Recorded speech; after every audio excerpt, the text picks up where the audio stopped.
Welcome back to the Call of the Immensity, my little two-part series on my own personal philosophy that I hope that you will enjoy and maybe find inspiring. If you haven't seen part one, maybe go and have a look at that first, because what I'm going to say in this video might not make that much sense unless you have seen that part one. So I feel like I have to begin this episode with a caveat or a kind of disclaimer, something along the lines of what Arthur Schopenhauer, the philosopher, supposedly said to one of his friends. He once said, "I can teach you how to be a saint, but I am not a saint myself."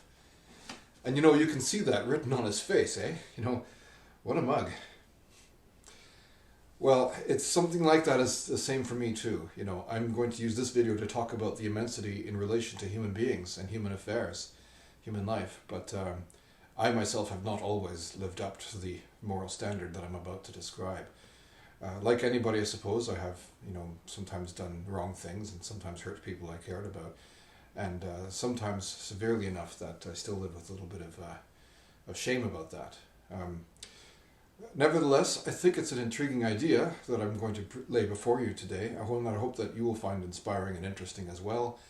Maybe we could all help one another, including me, to meet the standard that I'm about to describe. Maybe the phrase "meeting the standard" is the wrong word anyway, because it's the nature of virtue that being an unvirtuous person is kind of self-punishing. More about that, I guess, in a future episode, perhaps. For now, I'd like to introduce you to the immensities of other people, loneliness, and death. And I'd like to introduce you to the way in which we respond to these immensities and how to respond well or poorly in order to craft for ourselves and for each other a good and worthwhile life.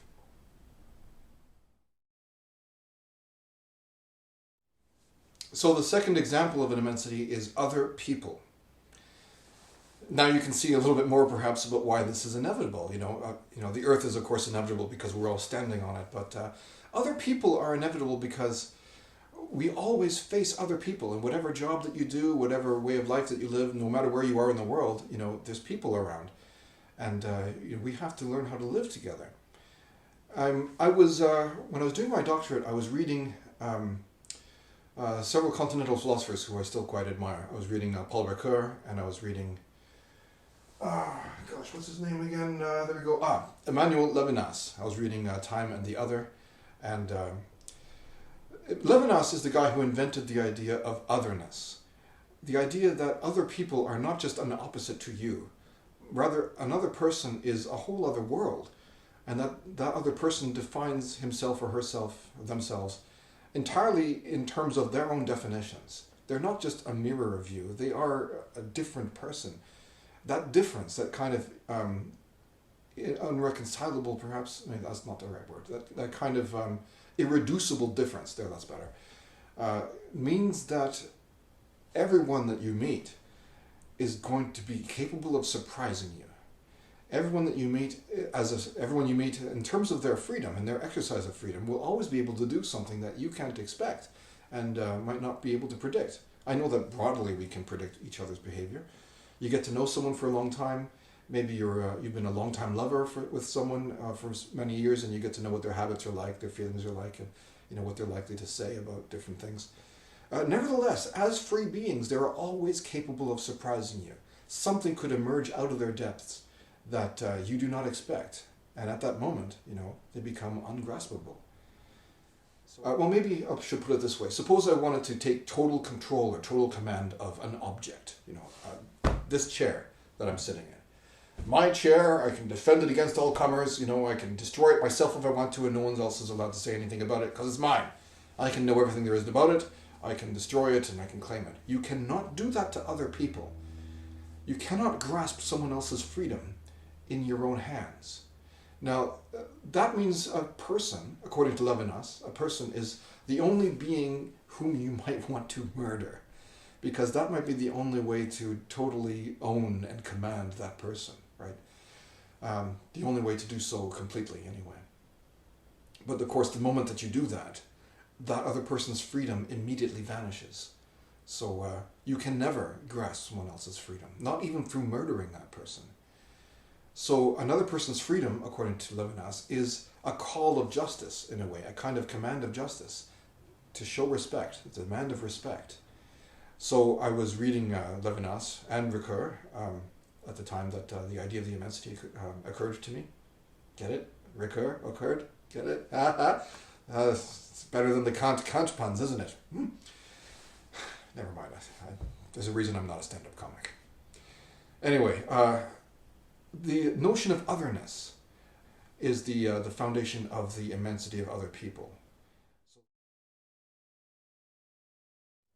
Incidentally, the same point I made about the otherness of other people also leads to a third immensity called loneliness.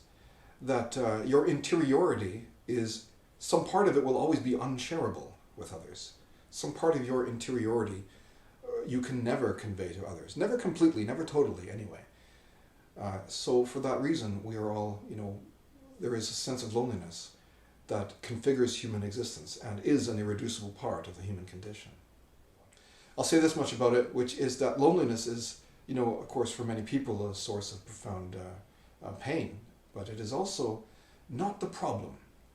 The problem is really all the crazy and ridiculous things that people do to avoid loneliness that makes them worse off in the long run. And there's lots of examples of those things that people do in order to, quell or avoid or to ignore or suppress their loneliness in ways that, let's say, might cause harm to others by flooding or overwhelming other people with your needs and feelings, or by, addicting yourself to something such as alcohol and drugs or shopping, video games, Anyway, more about that in a different video that I've already posted. It's a TED Talk, actually, and I'm terribly proud of it. I'm grateful to the people who invited me to do it. All right, ready for the next example?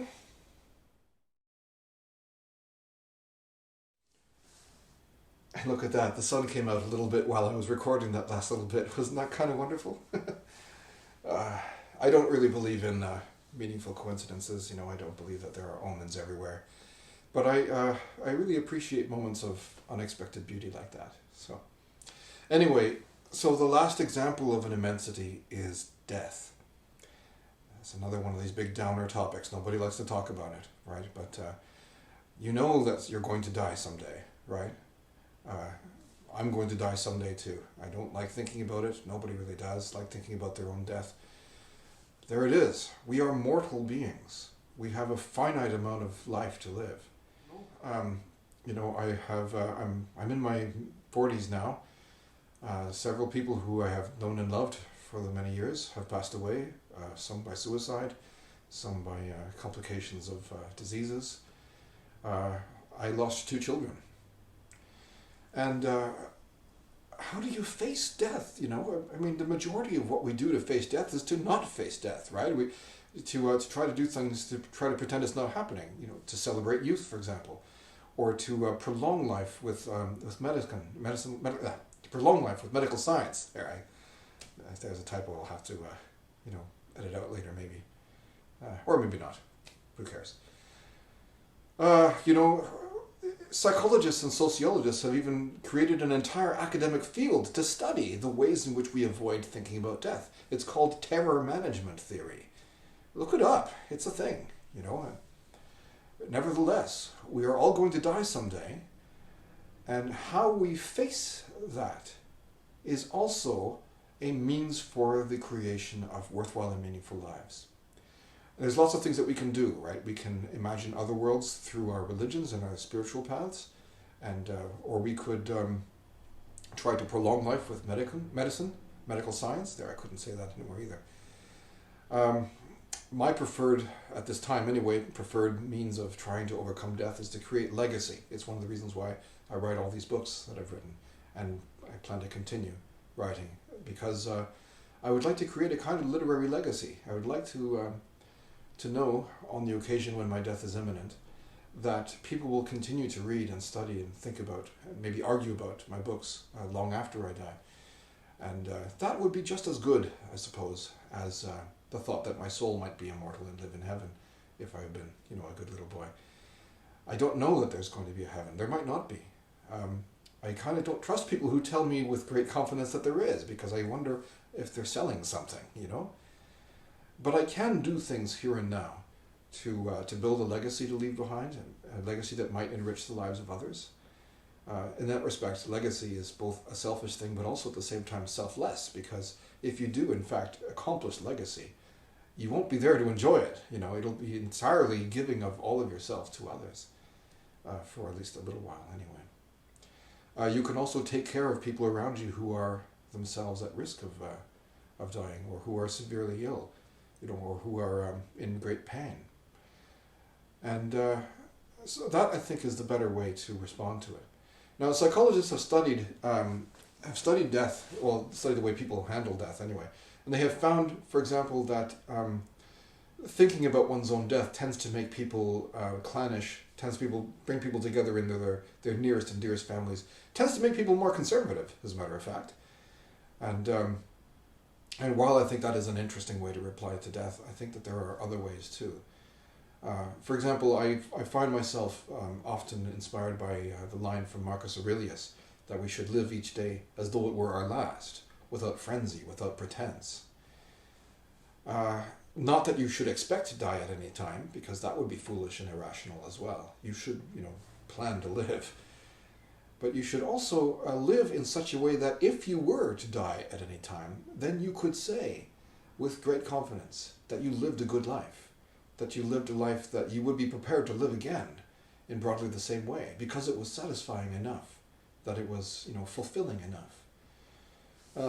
Another philosopher, Friedrich Nietzsche, who I'm well aware is a danger, to read. He's playing with Nietzsche is like playing with fire, really. But he has this marvelous thought experiment called the Eternal Return. It comes near the end of the Völkerwissenschaft. I'm probably pronouncing that wrong. The gay science, it's called in English. Kind of an unfortunate name in a way, because the word gay is not used the same way that we use it now. The Eternal Return is the idea that he invites you to imagine, as a thought experiment, that the life you're living right now, you're going to live again, innumerable times over and over and over again, and precisely the same, down to every detail, right down to you and I having this conversation right now, and the way the sun is coming and going through my windows, and the temperature in the air. Everything about your life, you will live again, and again, and again, and again. Now, how does that make you feel? If you're living a good life, you might celebrate this fact. You might be delighted. You might be thankful to be told such a thing. On the other hand, if you're living a bereft life, a miserable life, you might feel, even more worse off. And maybe you'll be motivated to do something to change your life, to turn yourself around, right? To dance a little bit more, to sing a little bit more, to be with your people a little bit more. To care about strangers too, to care about anonymous strangers who are part of your wider community, so that all of us together can live as good a life as our nature allows. More about that some other day, perhaps. It's hard for me to talk about it too, frankly, but I think that it's important that we do so. What you really want to know, perhaps, is how to respond. And that is the part where I've been doing the experiment on my life these last 15, 16 years. So for each of these three immensities, really four immensities, I correspond a cluster of virtues, which seem to me are the kind of qualities of character that a person needs in order to be capable of the flourishing response to each immensity. So for the immensity of Earth, there are the virtues I associate with wonder, and that includes curiosity and reason and imagination, and the wanting of knowledge, right? The desire for knowledge. So that that way, the thunderstorm becomes, maybe still a little bit dangerous physically, of course, but also becomes the opportunity for thinking and living in a different new way, for discovering things and for uncovering, revealing of where the world really is and how you relate to it in wider and wider and wider circles of meaning. That seems to me is the best way to think about the immensity of Earth, right? I mean, one of the things that one of the memories that I have of visiting Czech Republic was on occasion when Hedley the dog and I were hiking around along a trail that I had never walked before, and coming across a mushroom of a species I had never seen before and never even heard of. In fact, I was kind of, something about my state of mind that day was such that a simple little mushroom about the size of my fist was just the most beautiful and amazing thing that I had seen in years. And discovery is pleasurable, you know. Discovery is pleasurable. So try it out. So anyway, that's the immensities of Earth. There's also a cluster of virtues that I associate with the good responses to the immensities of other people and of loneliness. And those have to do with the virtues of humanity. So the virtues of humanity include things like kindness and generosity and hospitality and respect, right? And because you treat people with kindness and with respect, then they suddenly open up to you with who they really are, in their meanness perhaps, but also in their generosity and their kindness. Justice as well, and justice is both a personal virtue, the virtue of claiming as much honor as you actually deserve, and not too much, not too little. Also giving and taking of your material wealth and resources as much as you and others deserve. Also, justice involves the willingness to acknowledge injustice when you see it, and to fight it, right? And then for the immensity of death, there are the virtues of integrity. And the virtues of integrity include reason and rationality and courage as well, and the sense in which you're leading a life of meaning, a life that is intelligible, a life where, were that life told in the form of a story, it would be an enriching story, not only for you but for others. It would be a story that you'd be glad to tell, a story you're proud of creating, and a story that may well, help other people to live enriched stories of their own too. So that's the basic story. That's the call of the immensity, the call of 4 different immensities really, and the ways in which we respond. We respond with wonder, respond with humanity, respond with integrity. And there might be more than just those 4 immensities, by the way. My theory is broad enough to make it possible that for others. If you are religious, perhaps God is also an immensity.